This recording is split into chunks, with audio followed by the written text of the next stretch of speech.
What's up, mga solid pops? It's your boy Neil again of Solid Motto, and here we go again. Happy Independence Day, maligayang araw ng ating kasarinlan. And kasi tayo ay malaya, tayo ay naimbitahan na pumunta sa Motology. Isa siyang motorcycle dealership dito sa Cebu, and ating iti-test drive ang bagong unit nila na KRV 180cc ng KmyCo. So we are on our way right now. So di naman masyadong traffic kasi naman linggo.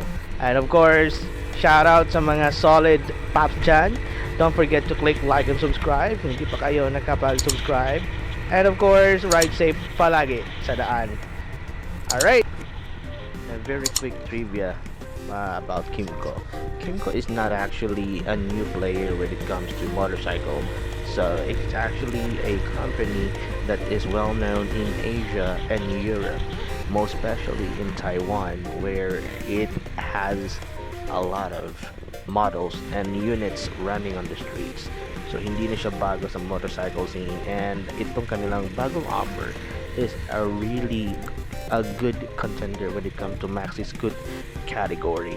Most especially, it's a higher cc maxi scoot, and it can be a new, or shall I say, game changer sa segment na to. We'll get back to you when we arrive there. What's up, solid pops? Your boy Neil again of Solid Motto. So, nandito tayo ngayon. And nandito na tayo sa Motology Cebu para masubukan ang kanilang bagong KRV ng KmyCo. So, let's see if bagay ba sa atin o hindi.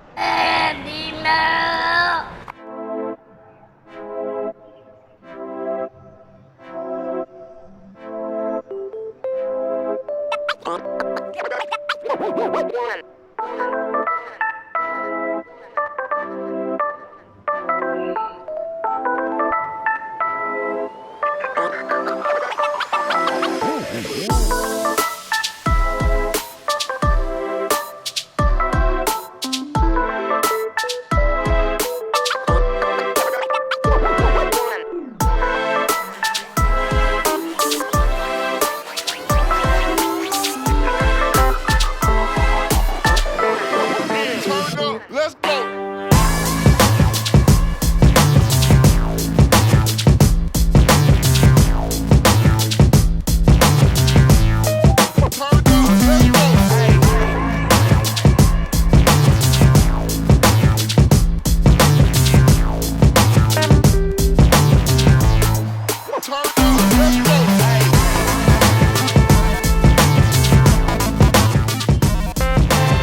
KyMCO KRV. So as you can see, yung kanyang headlight, yes, is already very aggressive. Looking at the front, it looks like yung kay Yamaha X-Max 300, but medyo mas cuter version ito ng KyMCO, and malaki na rin yung kanyang gulong. It is actually a maxi tire, 110/70/13, so 13 inches yung kanyang rim, and traction control system. Also here it is disc brake, here disc brake, and air cool, hindi pala, liquid cooled na pala to. So ito yung kanya parang vent, and dual disc brake na rin, as you can see, and the muffler is here. So the tail light is LED, and sequential. Ito yung kanilang sequential na turn signal. Na rin yan. LED na rin.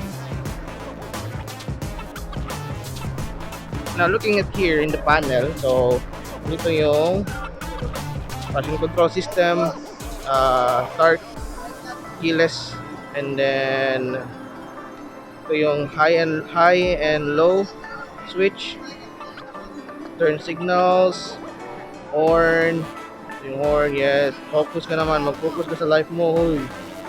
Focus. And passing.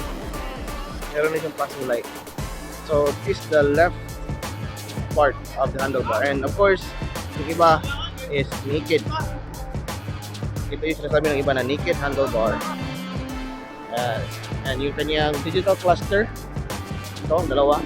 So, ito yung primary, ito yung mga instruments. Later on, we'll show if gaano siya kaganda pag naka-on. And then, ito yung push start. Okay, focus. Push start button. So, dual disc brakes, as usual. Okay. So, here's a front part pala is nandito yung kanyang gas cap, yung palagabitan, ignition, and then to start you need to press here,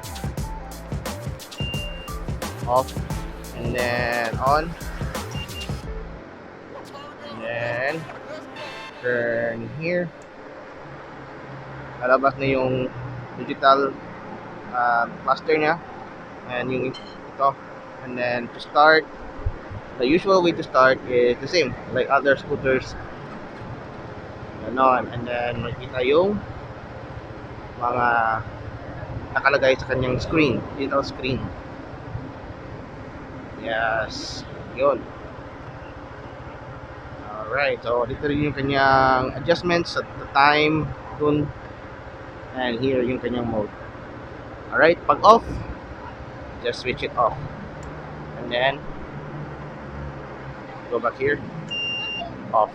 Alright.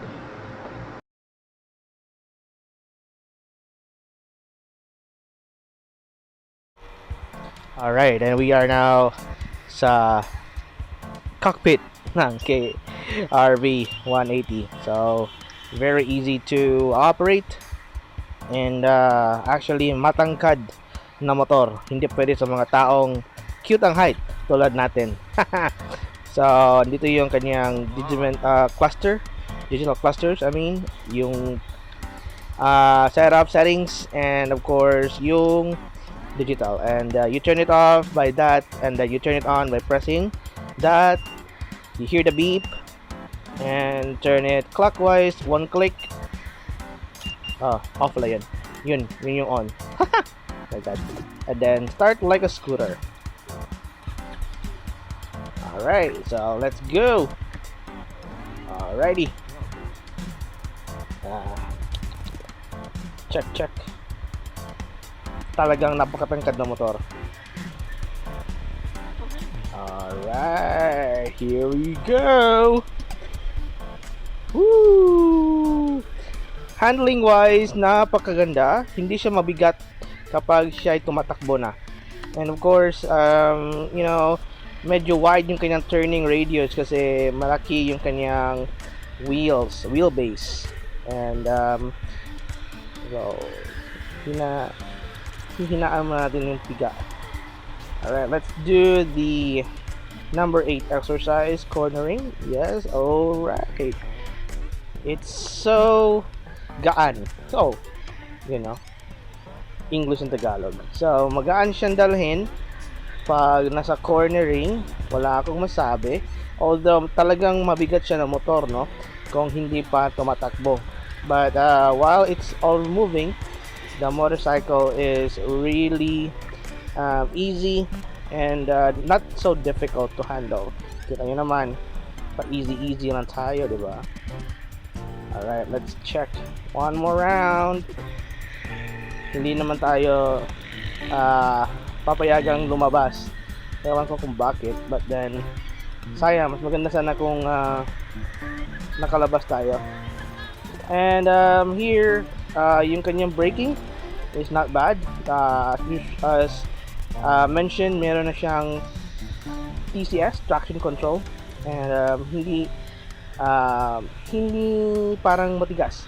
Tigain yung kanyang brake. So far, wala naman akong problema. Except sa height. Yes. Oops. May maliit na cone.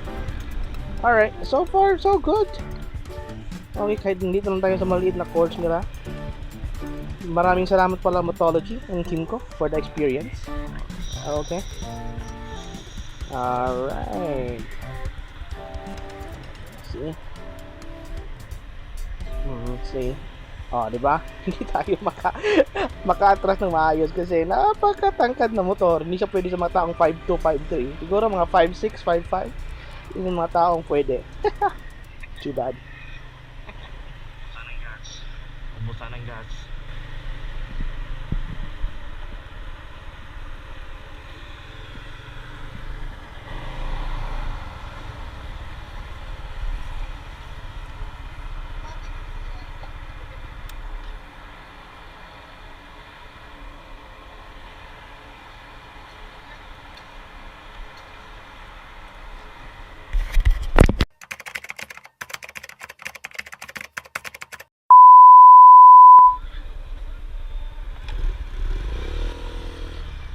And we are heading back home.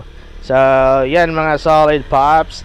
Siguro, if we had just a longer time, siguro, medyo matataas-taasan yung ating test drive. But then, meron tayong ibang lakad ngayon. So, that was actually a nice experience. And for its price, na hindi naman ganun kamahal, I think maraming taong gustong bumili kasi para siyang X-Max 300. Anyway, ride safe mga paps. That's all for today's video. Like, share, and subscribe. Always remember, ride safe. Huwag kayong maging kamote sa daan. Alright, happy Independence Day. Babush!